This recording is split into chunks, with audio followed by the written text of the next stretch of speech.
everyone, welcome to today's episode of Showcase on Nioh. Now, as the title suggests, I'll be doing all projectiles. Might as well get out of the way and get it done. Also, Sans has said that I have not found any unique projectile weapons at all. I'm not sure if there is going to be any, but if not, then there won't be any real review on them going forward. Because reviewing weapons has been ubiquitous because all of them are scalable. All of them can be rehashed and refarmed. Even the basic weapon can still match all the weapons I found thus far if I farmed for it in the right area. So yes. So today I'll be covering the bow, the matchlock, and the hand cannon, and the lore associated with all three of them, as both a weapon and category. Now let's first start with the bow. Yes, the bow and arrow. Pretty usual. Alright, the bow, aka the Yumi. Now, the actual creation of bow and arrows predates written history, but the largest version of the Yumis was used by Japanese in the 3rd century BC, so for a very long time. Before the use of the Western metals, the bow and arrow was actually the primary weapon of the samurai, whether used on horseback, to put down either rival armies or civilian uprisings. As you see, it fires relatively very quickest of all three weapons. Next, I'm going to go on to the rifle. Now, the matchlock. Now, it may be called a matchlock, but that's an English word. The actual term, I believe, is how to pronounce this, oh boy, Tenge Ashima. So yes, the Tenge Ashima is a Japanese firearm. These have been used for actually quite a while. They've been used since the 16th century.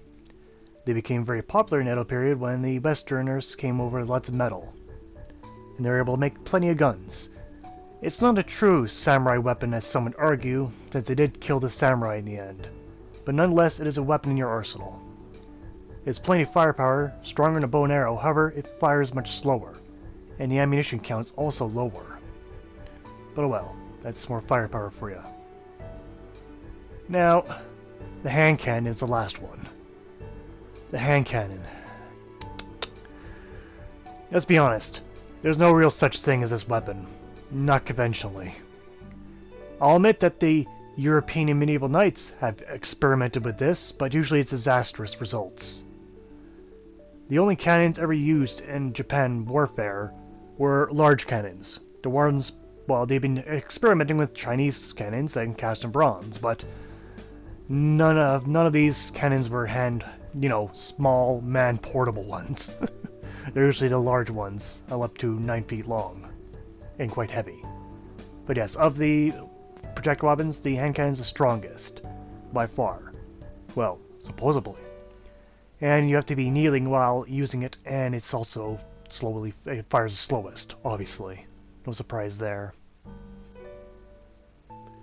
So, of my damage values, I'll show you, since it's important. You can see my matchlock rifle, my psycho rifle, and my hand cannon are identical for damage. However, my bow is slightly lagging behind at the time of this recording. But oh well, we'll see the damage difference here. Otherwise, you can get the... Just take this into account, but I do shoot at opponents, it will do damage. The bow should be a little bit weaker.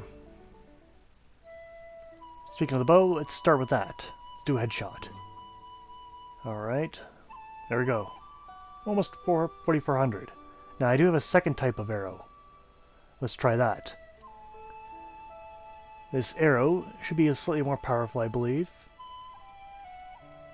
No, it's not. Let's read the description then. The Hayama arrow is meant to use against yokai, and even spells their yokai realm, their ilk. Let's test that then. Body shots aren't very effective, but I think I get the point across, so 250. The Hayama arrow is more than double damage, 630. Let's test it against their ilk here. There we go. Easy way to get rid of that stuff, if it really bothers you. Moving on, we got the matchlock, a headshot. And there we go. More dramatically more. A lot more damage. The matchlock rifle is simply a lot stronger, but not nearly as much ammo though. And the hand cannon, well, to test a headshot, it's difficult to get headshots, but almost the same damage. Now, the special ammo is the same for both the hand cannon and the matchlock. They both just increase damage. You can see there, almost 2,000 more damage with these shots. However, body shots don't do a whole lot of damage, as you see, so strictly aim for heads. So yes, again, here's the picture. We can see my bow did a lot less damage, but not really tech multiplier-wise. It's just the nature of the bows and arrows. However, the hand cannon and the psycho rifle both almost did the same damage. This caused the question of using hand cannon at all. The question of why? Why should I use it? But no matter, let's move on to the pros and cons. I'll be doing pros and cons for all three. Now I'll try and get this through as fast as I can. Let's start. For pros, for the bow anyway, which you got the highest ammo value or most shots out of any of the projectiles. The additional projectile, the special one's good against yokai and their ilk. And that's pretty much it. Oh, fastest firing. Almost forgot that one, yeah.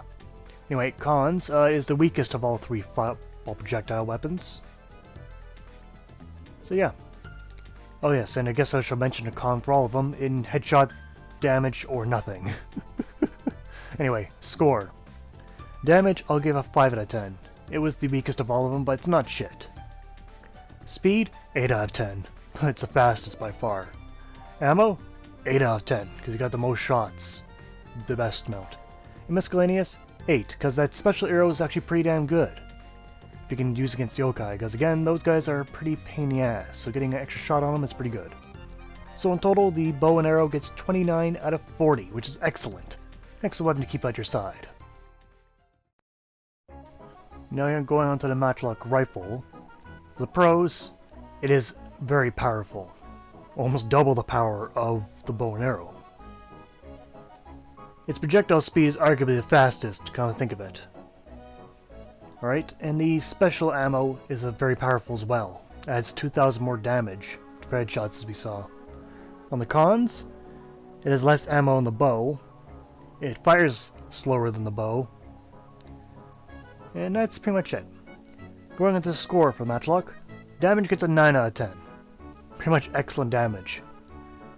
Speed, 6-0. Not horribly slow, but much slower than the bow.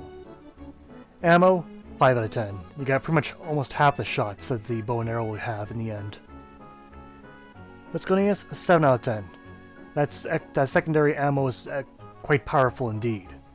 And this weapon can easily hit targets from longer range at better speeds than the bow and arrow.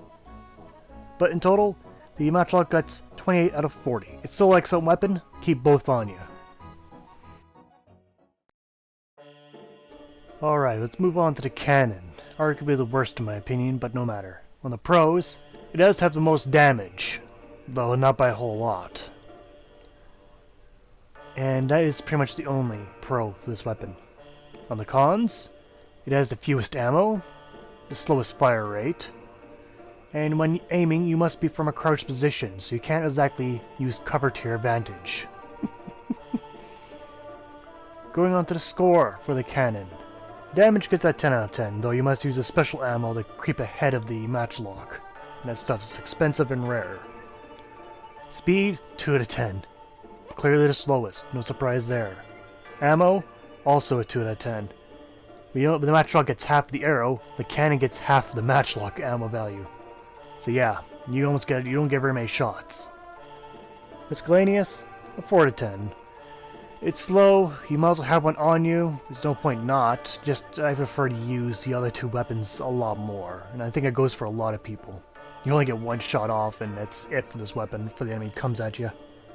So in total, I give the cannon 18 out of 40, and that's bad. But, oh well, you must keep one on you, and it's a bit of extra shots. And that concludes all of those. Now, as I mentioned earlier, I have not found any unique firearms at all. So if there are none, that'll be it for the review of all projectile weapons. Because again, all of them scale, doesn't matter if they look different or not, all their abilities can be shared across. So it makes very little point of reviewing a unique looking weapon if it's not actually unique. But no matter. I'll be soon moving into the unique weapons and sets. How that works is I'll be doing sword and armor. You know, one whole set. And reviewing how that works. But anyway, that'll be soon enough. And that has been the showcase for today. Thank you for watching, and take care out there.